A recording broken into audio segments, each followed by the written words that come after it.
Good morning, everybody. Eamon's awake. Excellent. I feel like there's a little bit of, okay, maybe it's just me. I'm tired this morning, and I'm feeling like there's some other tiredness in the room. So is it just me? No. Yes, Kevin. Thank you so much. Excellent. Good. Y'all can help me here then. So just a few things as we start this morning that you need to be aware of. Today is the final gathering of branch students for the year. So right after worship, starting about 11:30, anybody in 6th through 12th grades is invited to Mike and Janelle's home. There's going to be food, lots of games, and a special celebration of the seniors who are going to their last gathering. Crazy that that's here already, right? So we will send you all off at the end of worship with our blessings for good time and connection and food and fun. So if you need a ride or anything like that, come talk to me, talk to CJ and Elizabeth, and we'll figure that out as well, okay? Or need an address, anything like that. Next. No, there you go. Thank you, Brian. Did y'all know Create registration opened this week? Oh, we need more excitement than that. Create registration opened this week. Yay! There are a number of people who have already registered, some branch folks and lots of community folks already. So that is wonderful, and we love that. So if you haven't registered your kids yet, this is for kindergarten through 8th grade. If you haven't registered your kids, do that. And invite all of the people you know who are in that age group, for friends, family members, anybody who would like to come for a few days of creative, super fun projects. So, and if you don't have kids in that age, but you want to be involved, we have lots of spaces to volunteer. So talk to Lindsay, you can talk to me. Bethany and Becky are on that team as well. You can talk to any one of us anytime. So there is a QR code that will take you to our webpage that has all of the class options and a link to registration there as well. Again, any questions, let us know, and we're looking forward to that very, very much. And then a couple of things that are coming up in May, which is just a couple of weeks away. Crazy. First of all, we have a planting day here at the building. Lots of native plants are coming with some mulch and compost and all good things that we can make our space beautiful and more good for, or better for the environment around us. So we're really excited about that. We do need some hands, though. We have a grant that gave us free all the things. We just need workers. So if you can come for an hour or a couple of hours or maybe 4, we'll be here from like 10 to 2 planting things. So if you can, sign up for that as well and let us know you'll be here. Also that week is an opportunity to volunteer at AYA Youth Collective. That's the organization downtown that serves youth who are either experiencing homelessness or have unstable housing. We try to partner with them once a month or so. So we are going to go make some food for them and do whatever else they need to do. Okay? All right. That is all for this moment. Since maybe we're a little bit tired, and do y'all know that it's Earth Day tomorrow? Oh, come on, that's exciting too. That deserves Create level excitement. Okay, how about candy? All right, waking up a little bit. We have some Earth Day trivia specific to trees because we're going to hear a lot more about trees today.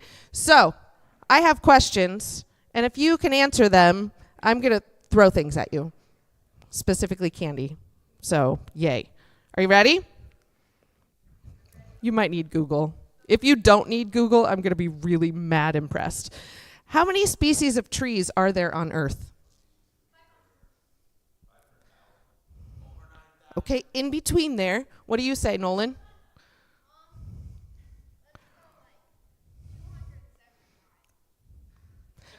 More.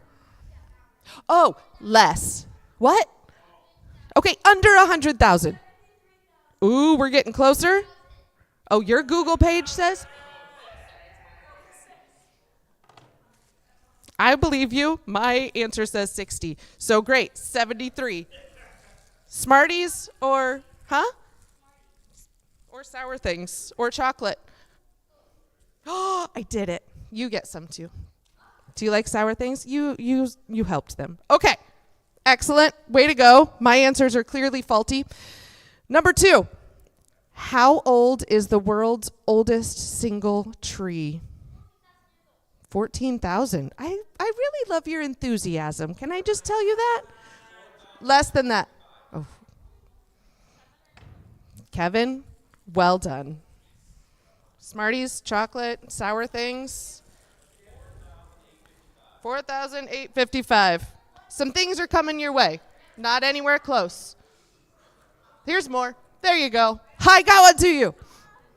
All right, one more. Yeah, now we're excited. One more.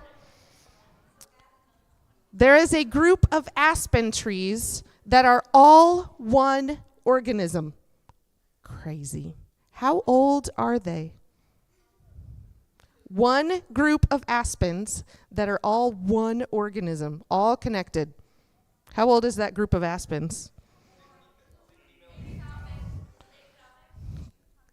Claire and Jason's Google skills are quite phenomenal back there.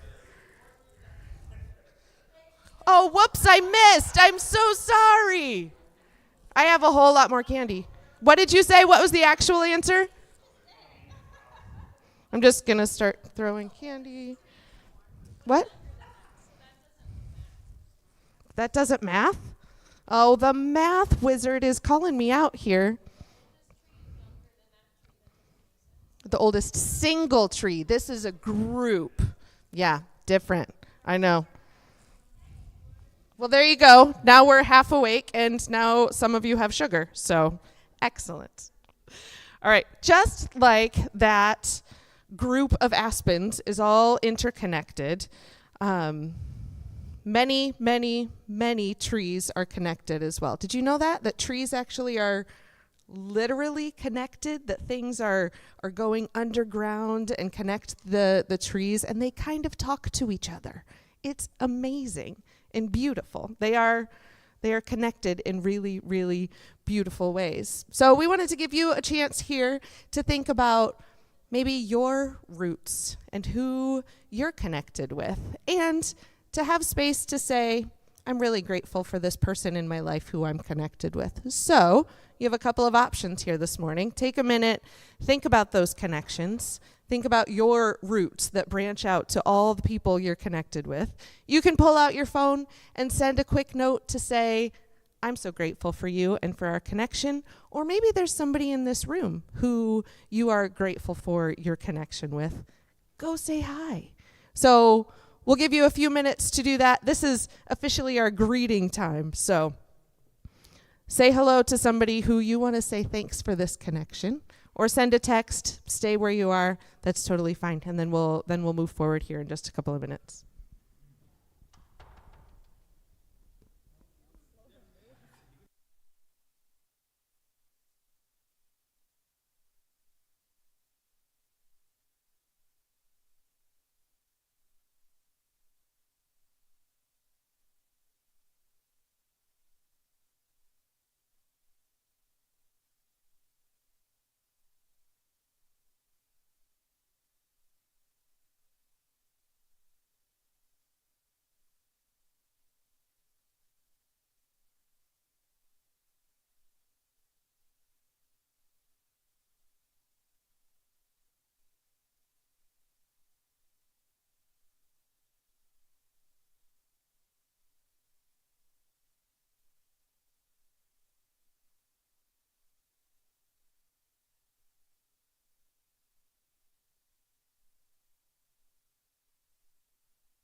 All right, friends, I'm going to welcome you back to your seats.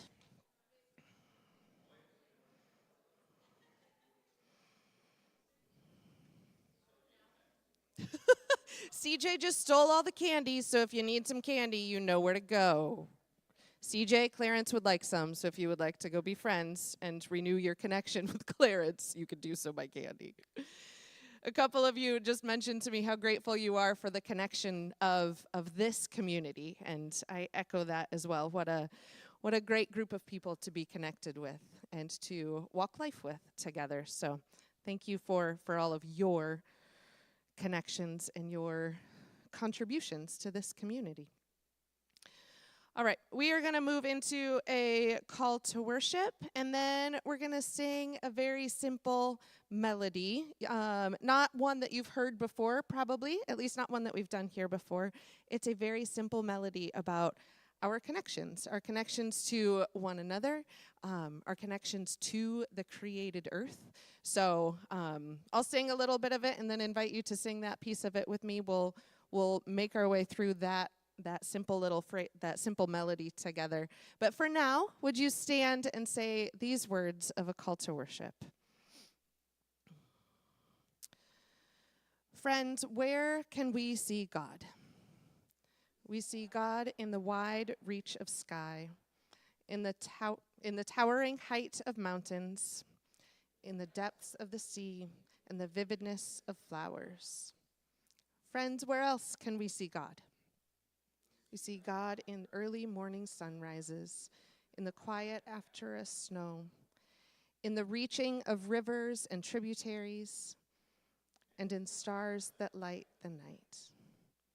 And in our seeing, what do we know? We know that God is here. We know that God is good. Let us worship the God of creation. Let us worship our with us God.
a seat. Those words at the end of that chorus, made of love and made to love, right? That is, we are people who are created out of love to give love to all those around us, right? But also to the world around us. And I think we are especially aware when days like Earth Day come around that maybe we haven't loved the creation as well as we should. As humanity, it is absolutely true that we have not loved creation as we should. So we're gonna say a prayer of, this is written as a prayer of confession, a way to name the ways that we've harmed the earth instead of loved the earth. And then you're gonna have just a minute of quiet to think about ways in which maybe you could steward the earth, care for the earth, love the earth a little bit better wherever you are. So let's speak these words together and then take a second to reflect on that. And then we're going to share some ways that we can love earth better together. So say these words with me. Creator God, we have lost our way. In the beginning, humanity was instructed to care for creation. However, in pursuit of our own wealth and efficiency, we have done the opposite. The oceans are heavy with plastic. The ice caps are melting by the hour. Animals and plants are treated as a means to an end. Corporations fill the atmosphere with pollution. Policies and practices are slow to change. Forgive us, O God. Bring us back to the garden. Fill our hearts with compassion for your world. Show us where we can make a difference and help us to see your fingerprints in every glimpse of the natural world. With hope in our hearts for a better day, we pray. Amen. So where might you, individually, as a household, maybe us collectively, be able to steward and love the earth a bit better, maybe? Take a minute to think about that. Maybe even put a note in your phone of something that you want to do.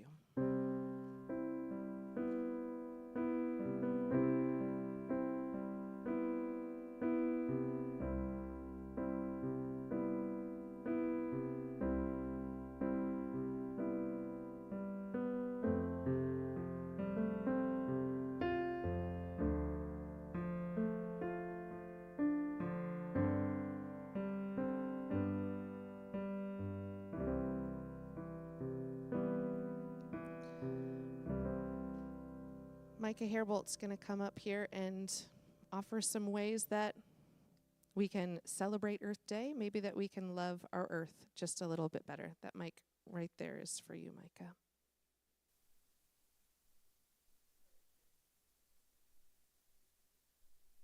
Green. Okay. Well, good morning. Chris asked me to just share a couple of things from basically my work. I work for the county in the Kent County Department of Public Works, and so Earth Day is the big time for us. Yesterday I was at John Ball Zoo after the community-wide cleanup. So basically people, they check in with their particular neighborhood, basically get a bag, walk around, clean up, and then we had a party at John Ball Zoo afterwards. But other things that are possibilities to be involved in that I'm at least aware of, that just because our feed can kind of bring in some of this stuff. I know that Blandford Nature Center for the entire month of April is having free admission to go and check out that facility, so you don't have to pay. They are really, really good stewards of green space within an urban setting, so checking out their space and then supporting them in any way you can is a really good way to experience nature in a place that oftentimes you don't think you can get into nature in an urban space. Also, they do have a really large section next to them called the Highlands, which over the last 7 years-ish has been reclaimed from being a golf course now into a natural space. It's actually pretty amazing to see how they've been able to shift from something that was a golf course to something that is bringing in lots and lots and lots of diversity of plants and animals. Another thing to know about would be also that next weekend, the Friends of Grand Rapids Parks is doing an Arbor Fest. So you may have actually seen trees around the entire city being dropped off in boulevard areas, or right-of-way. I think that's what you say here in Michigan, weird people. They've been putting all the trees out, and so next weekend they've been, the next weekend they'll be planting a lot of those trees. And then because I work for the Department of Public Works, as far as waste, I have a little bit of resources here. So just to remind you that recycling is a thing, and that is something that if you live in Grand Rapids, you have access to it basically already through your property taxes, so take advantage of that. And because I do work at the recycling center, I can guarantee you that if it does come there, and if it does get sorted correctly, it does get recycled. If you want to talk about the controversy around plastics, you can talk to me about that, and I can fill you in on that. But the recycling guide, I brought one of those, and it has all items that are accepted at the recycling center, things that you want to think about making sure don't go in there. And then on the back, it actually talks about what specifically actually happens to those materials there. And then, so maybe I'll take half the stack and put it here to my left. Here you go, Janelle. And you can pass those on. You feel free to take, I really did a bad job of splitting up that pile. And then here's one for this side. Feel free to take it. If you don't want it, don't worry about it. There's free ones online. Another thing that we want to make sure people are aware of, though, is that recycling is such a very, very small piece of what your real waste stream is, and that if people were to say, it's kind of like climate change overall, right? There's no one silver bullet that can help with that large, big mess of a problem. It's very similar with waste. Recycling is one very small piece of that. And so there's a lot of other options when it comes to our waste stream that people could look into. So one of those things would be any sort of waste that you have in your home that could be hazardous. So a lot of people are like, oh no, I don't have any of that stuff, but most of people do actually. Leftover cleaning supplies, oil-based paints, light bulbs, any sort of electronic rechargeable batteries, all that kind of stuff. There is a lot of materials that we use on a daily basis that have other recyclable options and also other disposable options. So I also brought a safe homes guide. Kent County is actually pretty lucky in the state in that we have 5 locations for drop-offs of household hazardous waste, and 3 of them actually have electronics drop-offs and other types of drop-offs for that kind of stuff. And so household hazardous waste is not just, oh, I've got some paint thinner in my house. It is a lot of different items. So those 5 locations are on this Safe Homes Guide, as well as if you've got medical material that you need to get rid of, like sharps and things like that, or even medicine, paints, propane. There's even a swap shop. So if somebody has leftover fertilizer and they bring it in, we've got people who are experts in making sure that that's still usable, and then they'll put it on a shelf, and it's free to take and grab and use. You just have to sign an agreement that says that if you don't use it, you'll bring it back so that we can make sure it doesn't get dropped into the stream of anything like that. So I'll pass that one around as well. There we go. And the last thing I want to point out is our website actually has a recycling and waste directory. And so you might not know it, but there is an actual hierarchy of waste, meaning that there are best practices all the way down to the least desirable practices. Least desirable being putting it in a landfill. Most desirable meaning I'm not going to use something at all. So there is a whole list or kind of way that you can move through that. And if you go to our website and you put in, say, mattresses, you can find all the different options for disposal of something like a mattress. That doesn't just mean taking it to a landfill, or doesn't just mean putting it into your trash can. Don't try to put a mattress in your trash can, please.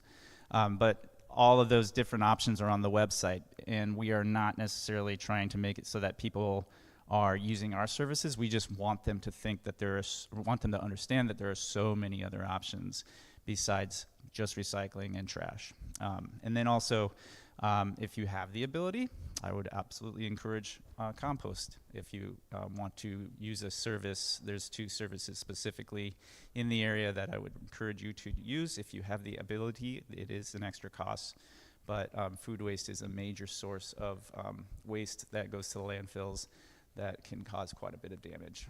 If you don't have access to that, don't feel bad about it though. So I think that's it. Yep. That is a wealth of good information. So many things that maybe we don't even think of on a day-to-day basis. So we appreciate you putting those resources in front of us. All right, as a way to maybe frame all of this, all the things that maybe we want to care better for the world, or take some of the steps that Micah just invited us into, we have one more call and response reading that will be up on the screen here. Let's use this as a way to say, yeah, I'm going to commit to something, right? I'm going to take a step to do better. So let's read these words together. Just as flowers that bloom after the fire, there is nothing that our God cannot redeem. We are known, we are loved, we are made new. So may we roll up our sleeves and get our hands dirty with the work of justice, with the work of compassion, with the work of mercy. Thanks be to God for this new day. Hallelujah. Amen. All right, if you are 4 years old up through 4th grade, I invite you to go stand at the back doors. Stephanie and Tara are going to take you downstairs, and you're going to continue nature and earth and goodness. So, but before you walk out, you can go stand back there, and then we will speak a blessing over you. Tara, I think Stephanie may have gone downstairs already, so hang out with Tara, friends. She'll take you downstairs. But wait, let's speak this blessing over you before you go. It should be up on your screen here. Friends, may your time together be filled with wonder, joy, and friendship. You are loved. We'll see you back here soon.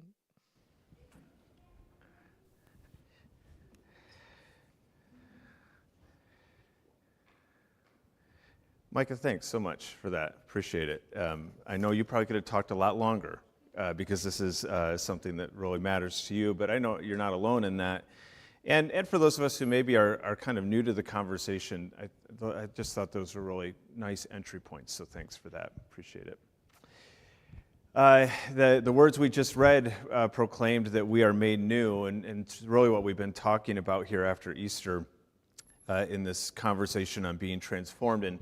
And how are we transformed? That's really what we've been talking about. What are principles? What are some things about growth and transformation that we should be aware of?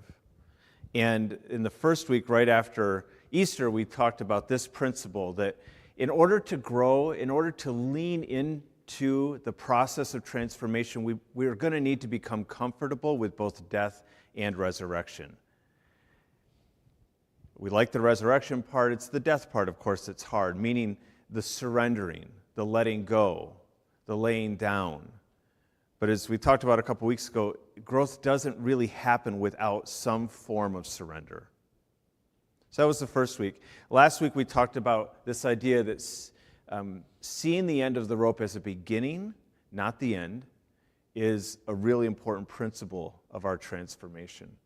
That we're all going to have periods and moments when we do get to the end of our rope, meaning we reach the end of our skills, our abilities, our willpower. So we bump up against something in this life that is more than we can handle.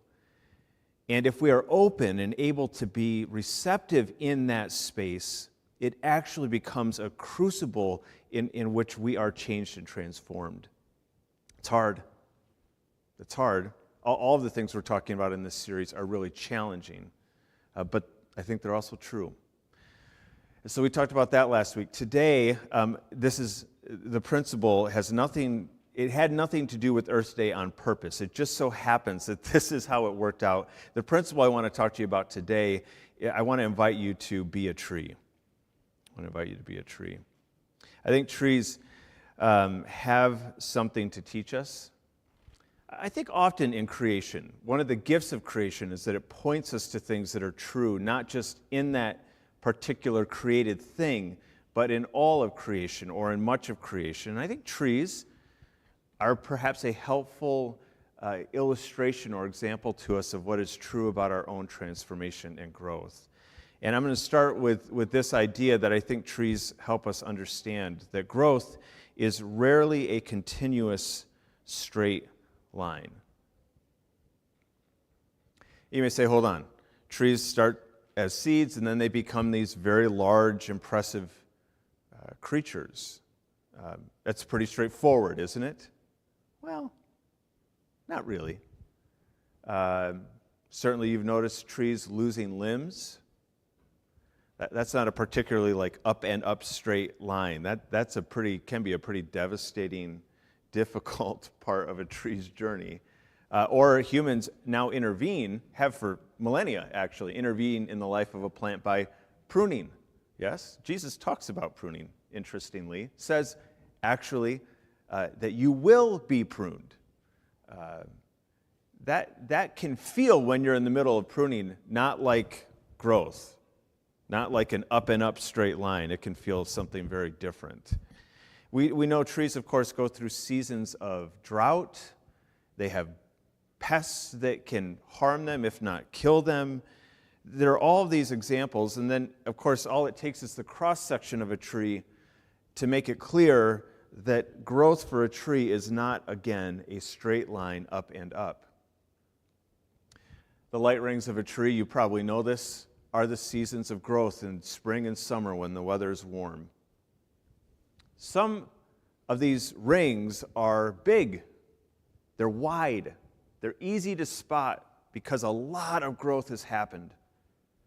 Some rings, the white rings I'm still talking about, the lighter colored ones, are very thin, very hard to even see, telling us that season, while one of growth was very, very little growth, it was something was happening in the environment that made it very difficult for that tree in that season. And then, of course, the darker rings, which are the winter, the late fall, the early spring, these seasons, entire seasons of dormancy, of quiet, of a form of rest. And so it's not like this. It undulates, it varies, it has seasons, it has movement. Even sometimes growth can feel like it's going backwards. Maybe not so much for a tree. This is maybe where the analogy breaks down a little bit. But if you look at other areas of our lives, think about, for example, an injury that you've had. Anybody had an injury, just as simple as like, oh, my back really hurts, I twisted it, to some of you are elbowing each other, to, a sports injury or twisting of an ankle, breaking of a bone, a surgery you had to recover from. You know that when you're recovering from an injury or from a surgery, there are days when the ring of growth is wide. You're taking significant steps and you're crossing major boundaries, and it feels like, my goodness, look at this. I am getting better.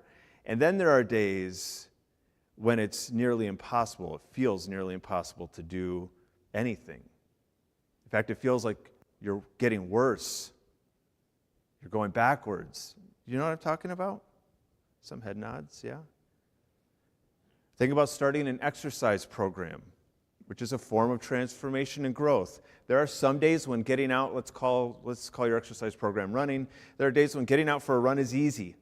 The weather's nice. You feel energized. You slept well the night before, and off you go. Every step an enjoyable, most every step an enjoyable step, right? And then there are days when you can't even get out the door.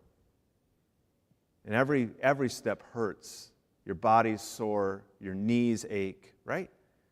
Is it this? I don't think it is. Growth is rarely a continuous straight line. The growth of Jesus' disciples was not a straight line. We're going to read through one brief passage where we see this ebb and flow, kind of a microcosm of it, which I think is indicative of really the entire journey of the disciples as they were on a spiritual journey. This is Matthew 16.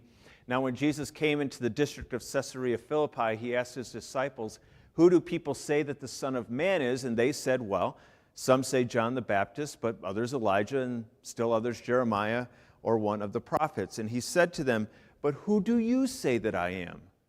Simon Peter answered, "You are the Messiah, the Son of the living God." And Jesus answered him, "Blessed are you, Simon, son of John." I should say John. "For flesh and blood has not revealed this to you, but my Father in heaven. And I tell you, you are Peter. And on this rock I will build my church, and the gates of Hades will not prevail against it." Wow. Wow. What a moment for Peter, you know? This is not something you came by from human intuition or knowledge. God has revealed something to you. The ring of growth at this moment in your life is big. You are comprehending something that very few are understanding. Wow. And, oh, by the way, on you, I'm going to build a church. You're going to have a significant role in the future. The very next verse, gates of Hades will not prevail against it. There's a bit of a transition. We don't know how much time passes, but in the Gospel of Matthew, it's the next verse. "From that time on, Jesus began to show his disciples that he must go to Jerusalem and undergo great suffering at the hands of the elders and chief priests and scribes and be killed and on the third day be raised." Okay. Okay, so he's telling them, hey, let's just be very clear. The direction, the path that this is all headed. I'm going to die.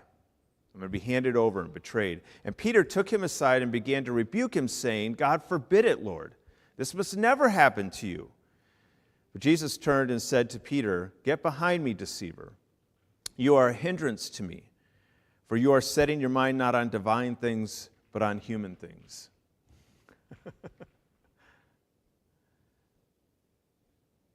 Interesting that a moment ago, at least in the passage, Peter doesn't come to the conclusion that Jesus is the Messiah from human knowledge.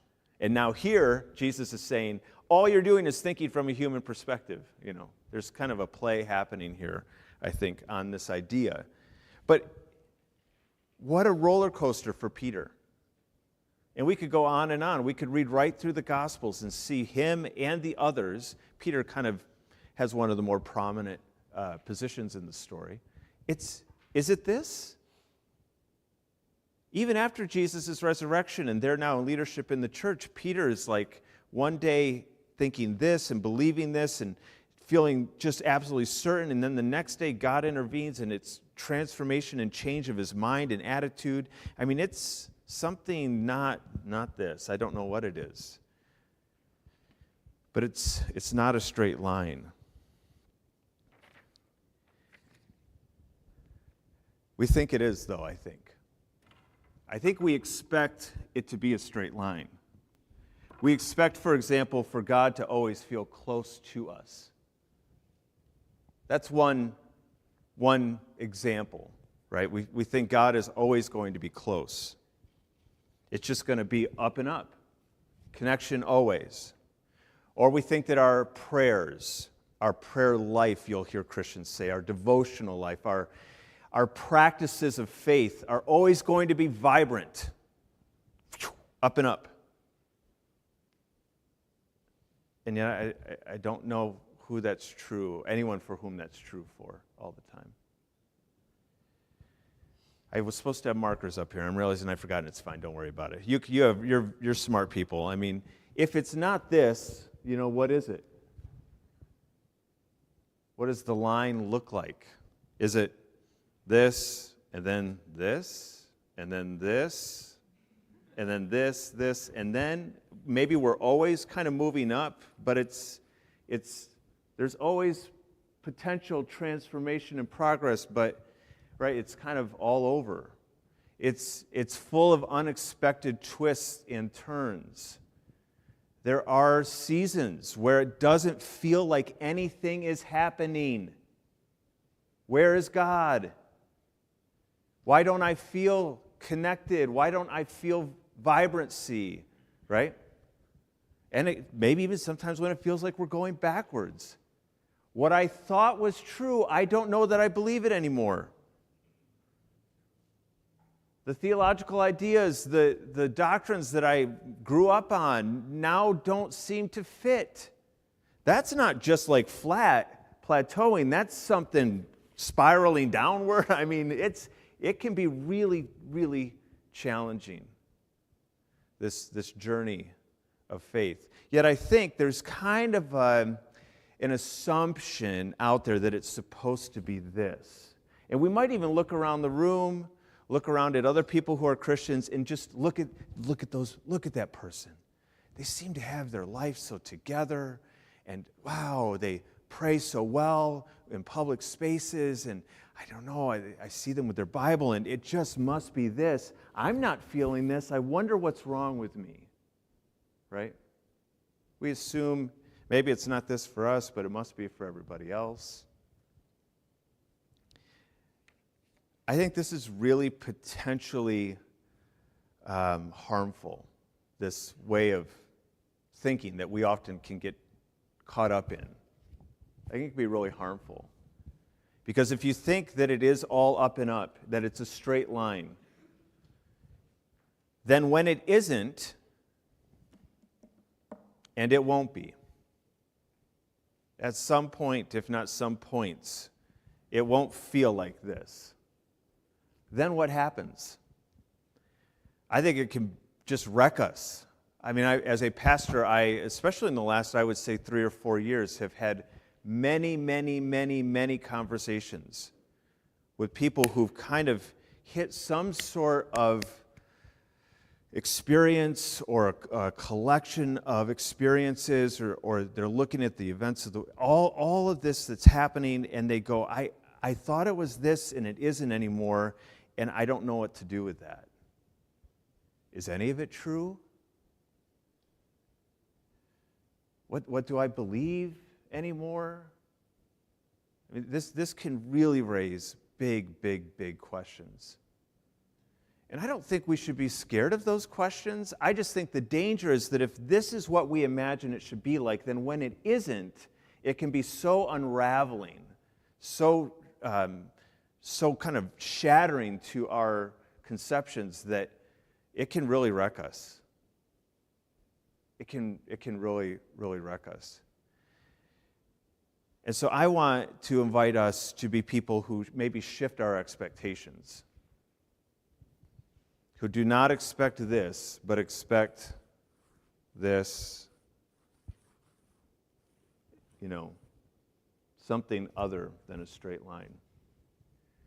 Because when that happens, if that is our expectation, then when this comes, it doesn't mean that it's going to be easy or feel good.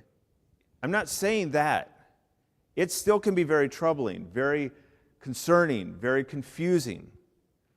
But at least we might be able to say to ourselves, hold on, this is where the marker would have been helpful. This is normal. This is normal. Okay, this is normal. Okay, this is normal. Okay. And if we can kind of settle into that for a moment, then maybe we can start asking some questions. Maybe we can be curious.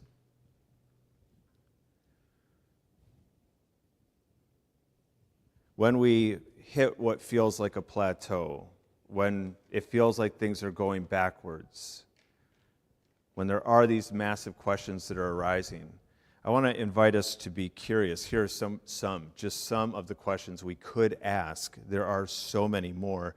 Is this a season in which God is inviting me to rest?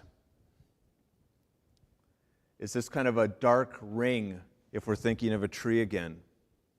A season when what I actually need to do to continue on this path of spiritual transformation, to become a more mature person, a person of greater depth, is I need to rest.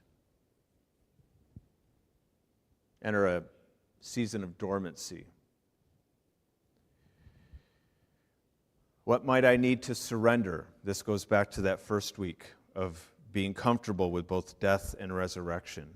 Relatedly, is there anything that needs pruning?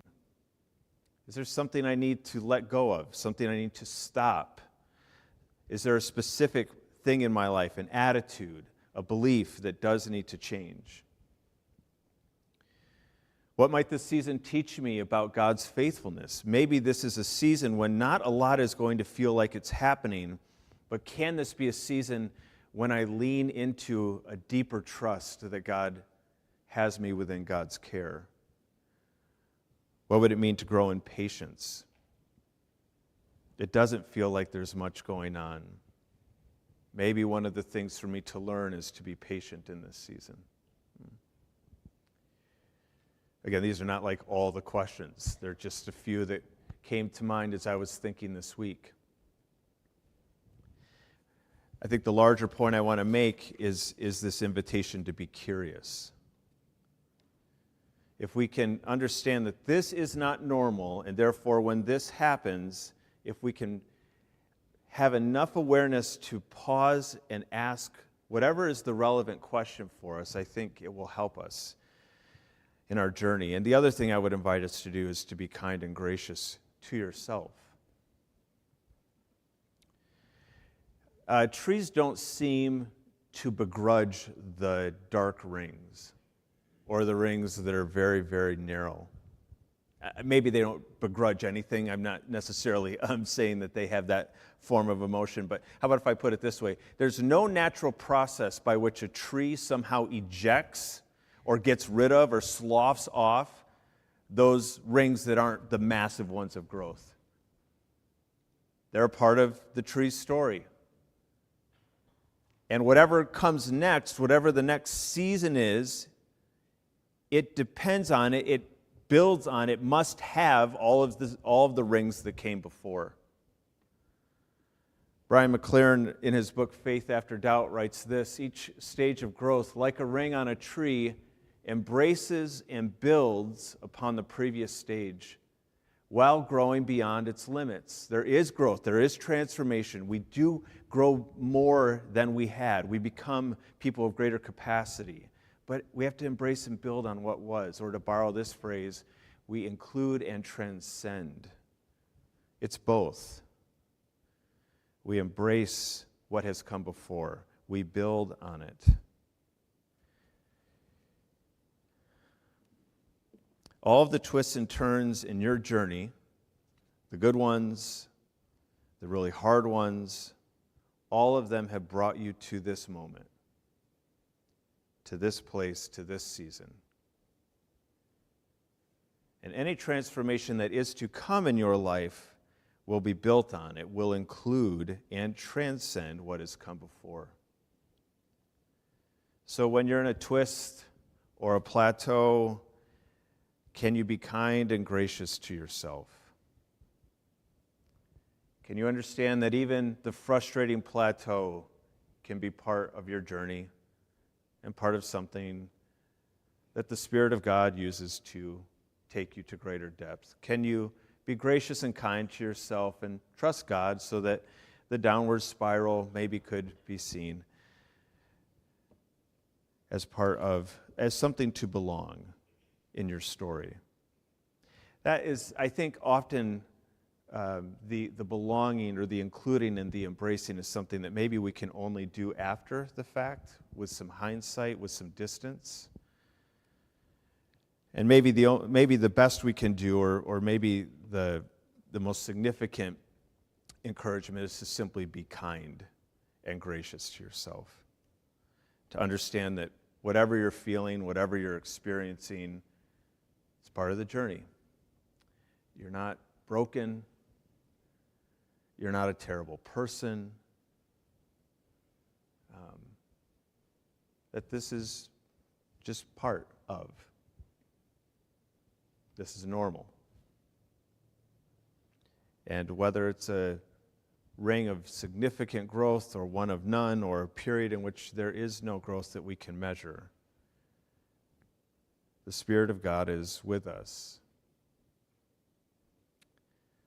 So let me invite you, as we just kind of close here, to take this sheet of paper that's near you. This is for you, and there's probably a pen nearby. I want to give us just a moment to reflect. And I wonder if you took a couple of minutes and were to draw out the line of your journey, what would the line look like? And you can actually go to workshops and go to retreats and spend days kind of mapping out your spiritual journey. Obviously, we're not getting to that much depth, but for me, like the period of college was an up line sort of season. 2020, 2021 was a swirly whirly one, you know. 2018 for me was an up one. So I can just kind of look back, and maybe you can too. Maybe you can point to significant moments, seasons, periods, and what would the line look like without getting too caught up in whether it's a perfect representation of your life? What would it be like to just draw that out this morning? And to also think about, like, what would I say the line looks like in this moment? Am I right now in a moment where I feel a lot of vibrancy and growth and transformation? Or is it something different? And then there are also these questions here that I mentioned earlier that are at the bottom. I'll put those back up on the screen for those of you who are online so that you can see these. But just take a few minutes here and consider what does your line look like historically? What might it look like today? Are any of these questions? Are there other questions that it would be good to be curious about? And we'll just, again, have a few moments to do that, and then we'll move into this meal together.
Obviously, you can continue to reflect on that here in the moments ahead as we share this meal, which it strikes me, I honestly had not thought of this yet. I'm not always the brightest.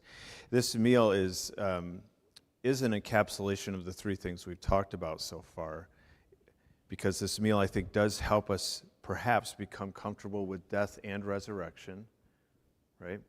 It teaches us that the end of the rope is a beginning.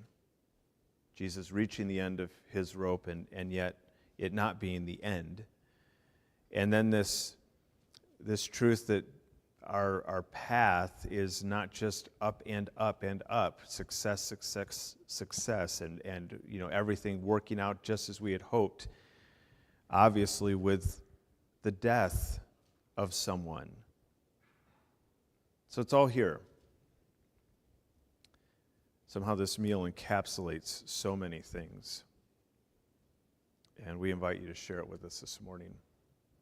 No pressure to do so, no expectation, but an invitation if you are hungry and thirsty to come and to taste and to drink. We'll have one station up front, so I'd love a couple of people to volunteer, and we'll have gluten-free crackers as an option up here. And you can take these back to your seat, and then we'll eat and drink them together. Thanks, Eamon. You can do this and stand where I'm standing over here, if you would. Anybody else willing and able to help? Nolan? Yeah? You got to be quick. If you want to help volunteer, you got to beat Nolan up here, and I like that always. Perfect. So I'm going to actually swap places with you. Keep going, keep going, keep going. You're doing great. Friends, these are the gifts of God for the people of God, and we share them together with joy here. Let's do that right now.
Important to remember that this meal spans, of course, just any connections that we have in this room, but it extends to the people who are joining us online, and it extends to anyone across the globe, probably millions of people today who are sharing in this meal as well. We're bound to Christ in it and bound to each other, and with that remembering, we take and eat.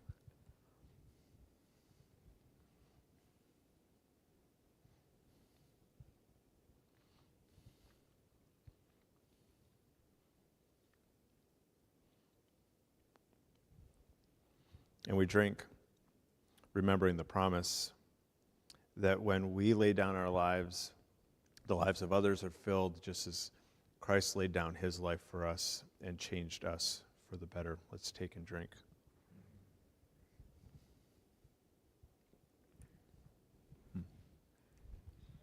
We'll pass these around here.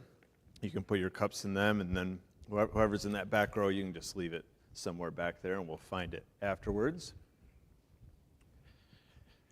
Well, we're going to stand and sing one more song here this morning, yes? We are. The song that we're going to end with today is a song that maybe can help us remember that no matter what season of growth we feel like we're in, whether it's the up and up, whether it's the straight downward, whether it's the spiral, that God is with us, whether or not we can feel any sort of divine presence or not, that it is always there. The Spirit of God is always with us in our questions, in our doubts, in our failures, in all of it. So let's sing this song together as a way to maybe remind ourselves a little bit more of that truth.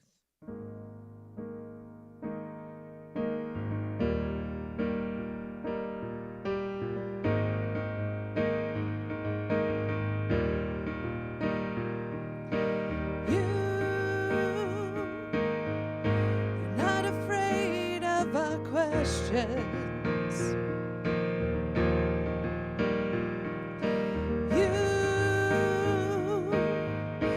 not offended by our fear.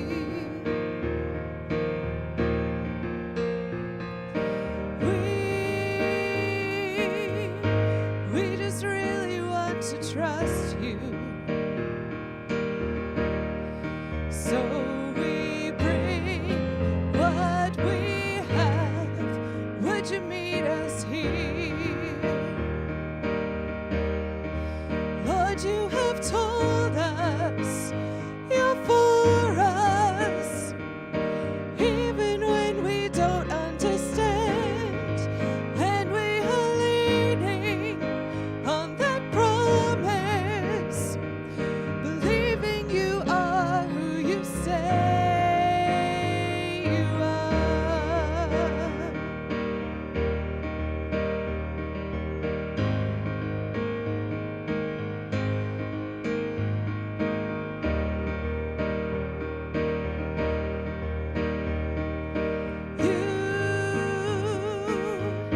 You don't see us for our failures.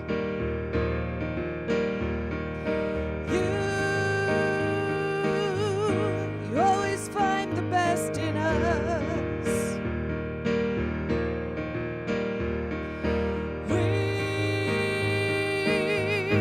We may stray, but you are faithful. So we fall into you. We know you'll raise us up. Lord, you have told us you're for us, even when we don't understand, and we are leaning on that promise, believing you are who you say you are.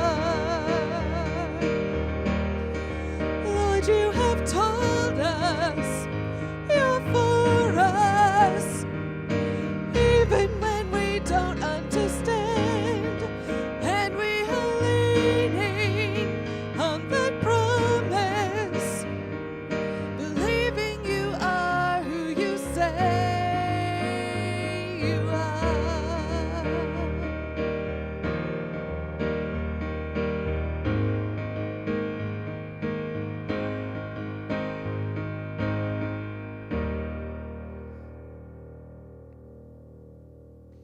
You can have a seat. We are not seen for our failures or mistakes or twists and turns. That's an important reminder as we get ready to close this morning and head into this week. Before we do, though, we want to just draw your attention again, as we're going to do for the next month or so, to this document, which if you've not gotten a hard copy, there are some right on your way out, or you can get up and grab one right now.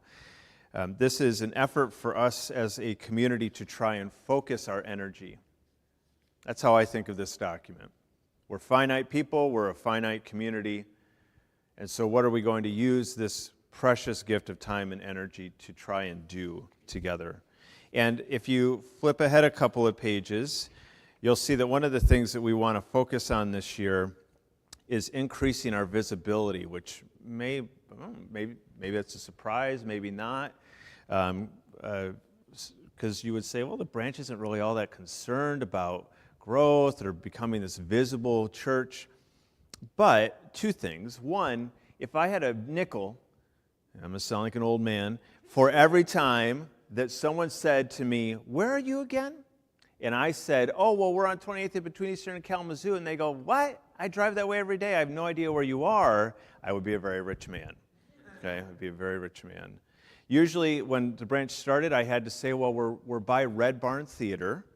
Those of you who were around, who've been around here for a while, it was a sketchy establishment. Not fun, no. But everybody knew where that was, and so I would name that, and people would go, "Oh, okay," I just had this happen last week again. It happens all the time that folks don't know where we are, even though we're on this busy road. And that's true of people who live very, very close and drive this street every day. But we don't want to just become visible in the sense of people know where the building is. We want to be known to anyone, as best as we're able, who is looking for a community like this one, who needs a place where they can be honest, where they can grow, where they can ask hard questions, where they can find belonging and acceptance. And so we really feel like we need to work on that a little bit, and there's some ways that we're going to try and do that. Yeah, one of those ways is not our physical presence, but our online presence. You can't exist today without being on social media somehow, right? As an organization, it's hard to be known if you don't have an online presence. So we're going to try and focus on our social media engagement, right? In really good and holistic ways that are really who we are as the branch and not just, hey, look at us, right? So you all can help us in that endeavor. Whenever you see a post that that you think maybe some of your friends would benefit from or might be meaningful to somebody in your circle, go ahead and share that post. You can do this right now. We posted about Create earlier this week. You can share that post on your social media page as a simple way to help us stay visible in that area of the world as well, not just our physical building. Strikes me last year at Create on the last day, families come and they get to see the work that their kids have done, and we were all having ice cream out here, and there were a number of families who live in this neighborhood, and they said to me, "We had no idea you were here." They went to a church right up the road. I mean, I'm just saying this happens all the time. And so that would be a great way. Share Create, because it's such a gift to those who come. New school, social media, and old school. We are considering sending a mailer to kind of the immediate area around here. We're exploring cost, and it would include an invitation to come to something that we would do in the fall. We're kind of exploring the idea of having some sort of conversation, seminar, maybe bringing in a guest. We're not exactly sure, but around politics and what it means to be Christian and political, since it's obviously going to be such a significant conversation, or maybe Christian nationalism and the rise of that and the, I would say, danger of it, maybe something around that. So it wouldn't just be a mailer to say, hey, we're here, although it would be partly that, but it would also be an invitation to come and join us for something. So we're thinking about that, if we can pull that off or not. Yeah, we've also been thinking a lot about ways that we can, in all of these spaces, to communicate welcome and hospitality and our openness, especially as it relates to the LGBTQ community.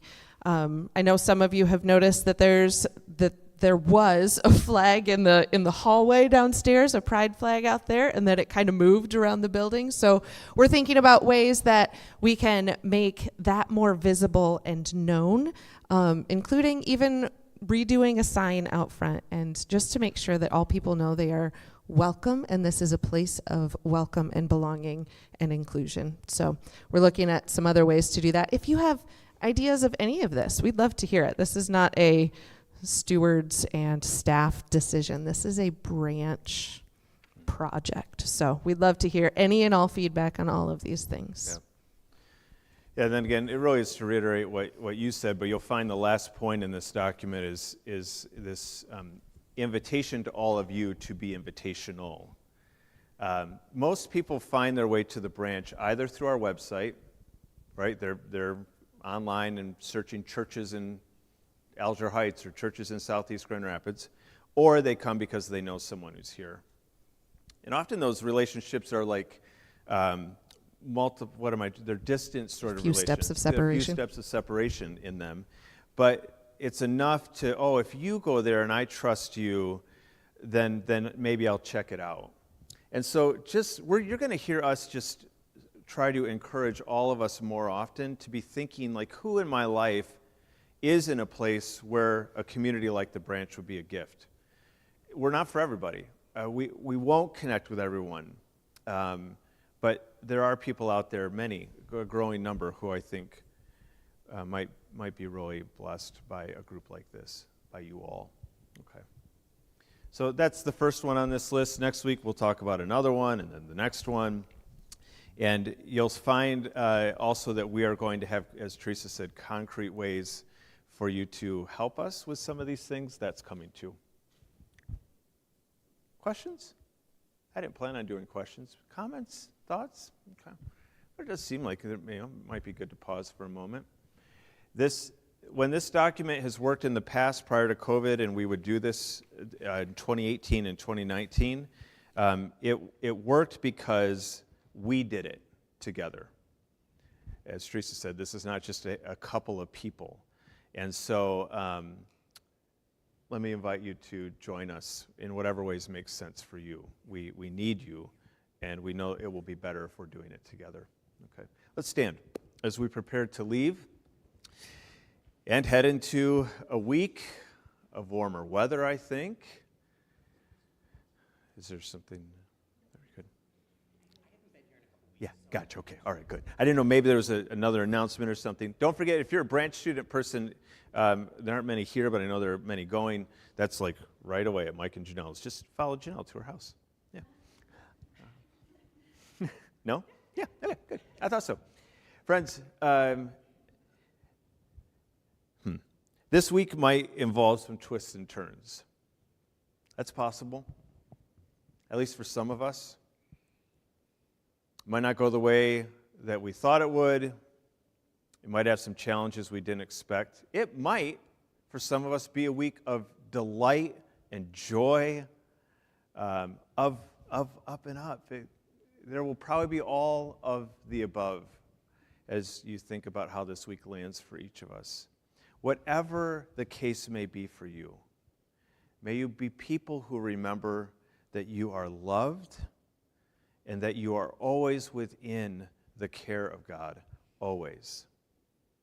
Remember that, and with that, go into the world with love yourselves. Amen. Good to have you here. Good to see you. Enjoy the sun today, and we'll see you again soon.